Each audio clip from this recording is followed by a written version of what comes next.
The National Union of Mine Workers have celebrated their 40th anniversary at the old Peter Mokgabo Stadium in Polokwane. The celebration was, however, marred by last-minute cancellations by some senior ANC leaders who were scheduled to deliver messages of support as part of the tripartite alliance. NUM also reiterated its support for ANC President and one of its founding members, Cyril Ramaphosa, following the release of the expert panel report into his conduct relating to the 2020 robbery at his Palapala farm.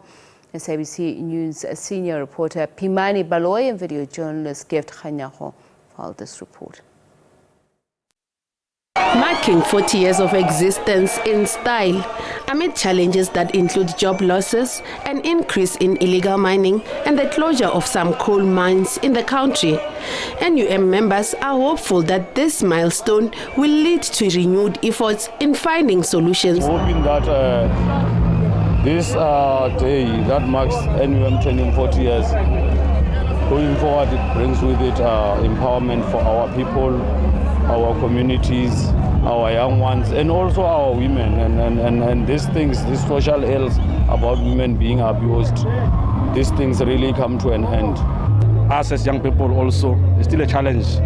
We find ourselves in the majority, but in terms of occupation, we are still behind.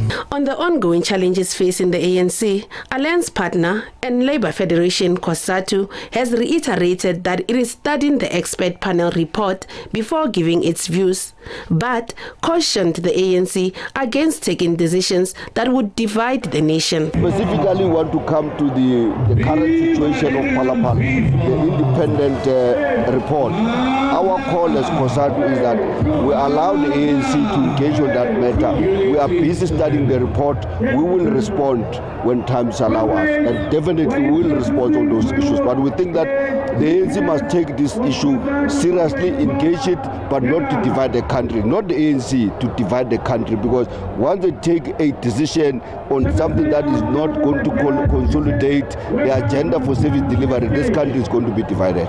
The NUM says ANC National Chair Gwere Mantashe and NEC member Kgalema Motlanthe had previously confirmed attendance at the birthday celebration, but both sent their apologies. The union says although it supports Ramaphosa, it does not want to interfere in internal ANC matters. We are optimistic that the ANC will resolve its matter. We don't want to really to interfere because ANC is autonomous. NUM has a membership of about 300,000 across the mining, energy and metal sectors. Piman Baloi, SABC News, Polokwane. To discuss the significant role of unions in promoting and protecting workers' rights and, of course, more particularly the ongoings in the governing party of which NUM is part of that tripartite alliance with workers. So we're joined now by NUM Northeast Regional Secretary Phillip Mankge. Mr. Mankge, very good evening to you. Thank you so much for taking the time to speak to us. We know that NUM has called on ANC leaders whom we mentioned that they couldn't take part as a part of messages of support because of the debacle that is currently underway within the ANC and its NEC. You've asked them to come together and stop infighting. How do you propose they do that? Thank you very much, and to our listeners, good evening. I think the call made by COSATU, according to me, because you must understand that COSATU is a federation to National Union of Mine Workers. And then National Union of Mine Workers has been affiliated under COSATU.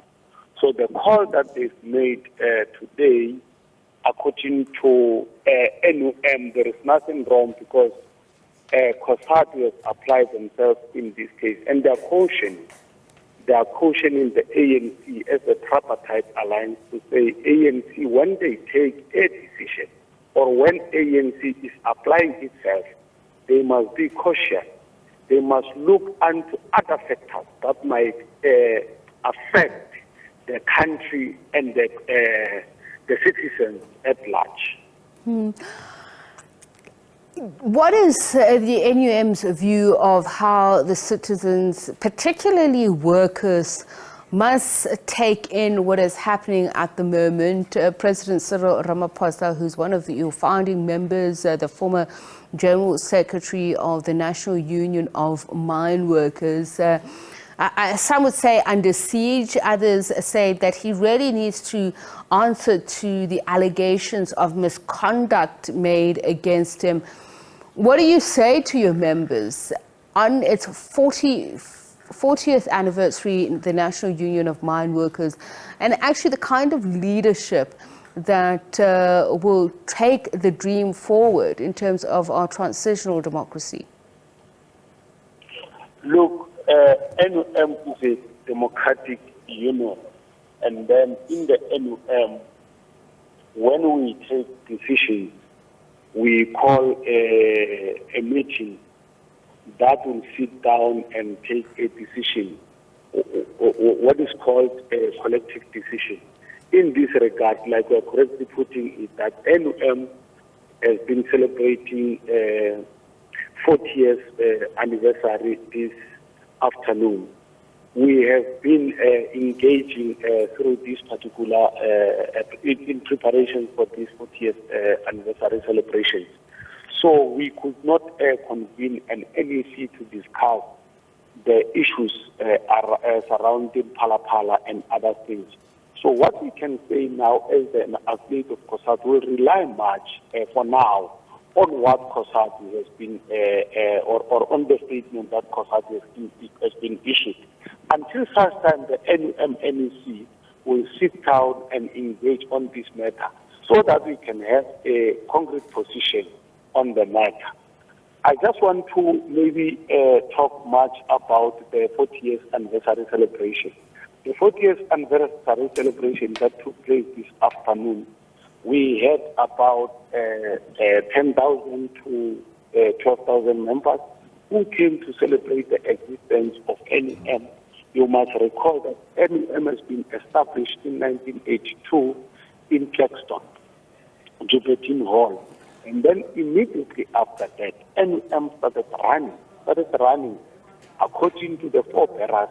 The information that has been shared yesterday was that within 6 months, NUM has established what you call membership base of about 600 to 1,000 by then in 1982.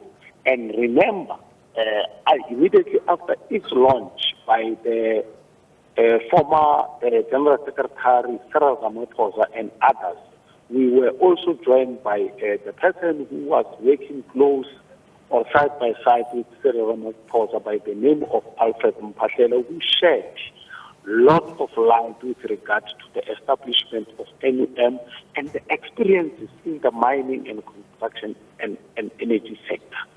So you will understand the pain that our forebearers went through, because some of the conditions that by then they were experiencing, they are very much horrible and terrible, unbearable conditions underground. Mr. Mankge, I don't think the question that I'm asking is irrelevant, particularly about the type of leadership you yourself are describing, the type of leaders and leadership that was required pre-apartheid to lead COSATU, of which you became part of through these rough waters. If we look at South Africa today, workers are really feeling the brunt in terms of the socio-economic condition, job losses, salaries that they feel are not adequate to the kind of livelihood that democracy would have promised or fathomed.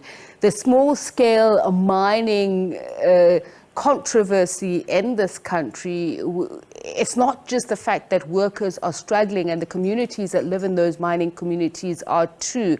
I'm really talking about the vision, the values, the principles of such leaders. What is NUM saying amidst all of these challenges to its members?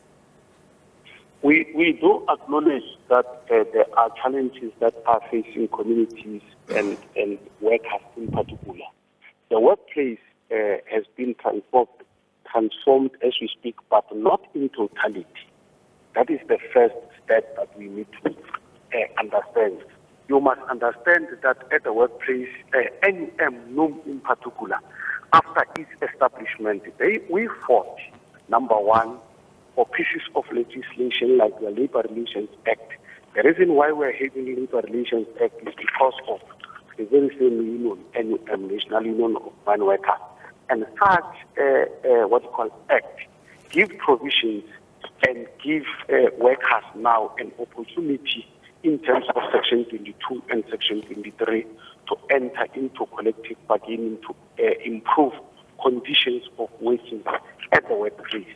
We also achieved Employment and Peace Development Act, which also gives workers an opportunity to be trained at the workplace.